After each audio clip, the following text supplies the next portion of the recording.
নৈতিক ও আদর্শ মিল না থাকলে সাময়িক মিল থাকে না। দিন বিষয়ে আমাদের চরম দুঃখে ছিল, এক বিষয়ে আন্দোলন সংগ্রাম করেছেন, কিন্তু আদর্শ নৈতিক মিল না থাকার কারণে উভয় প্ল্যাটফর্ম ভিন্ন হয়ে গেছে।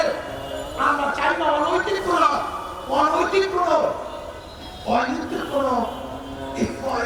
মানি লোক দেখানো কোন ঐক্য আমরা চাই না।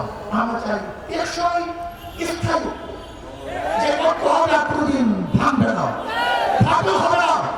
এর জন্য জামাতকে বলবো, যদি আপনি মনে করেন আমাদেরকে কোন রকমের বুঝিয়ে শুনিয়ে বর্তমান নির্বাচনের এই তৈরি পাড়ি দেন, এটা আমাদের দ্বারা সম্ভব না।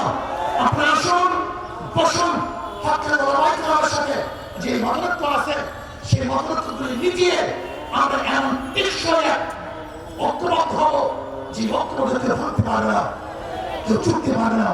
ইনশাআল্লাহ আগামী রাষ্ট্র হবে ইসলামের রাষ্ট্র।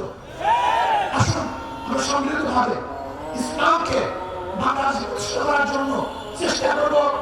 ইসলাম প্রতিষ্ঠিত হলেই সমস্ত জাতি, সমস্ত ধর্ম নিরাপদ থাকবে।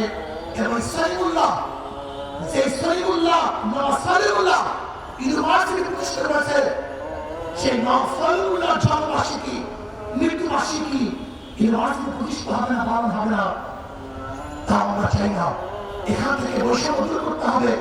সব জায়গায় যে ধর্মের লোক যে গোশ খায়, অনেক জায়গায় দেখা যায় গরুর গোশ খেতে দেওয়া যায় না, এটা বৈষম্য।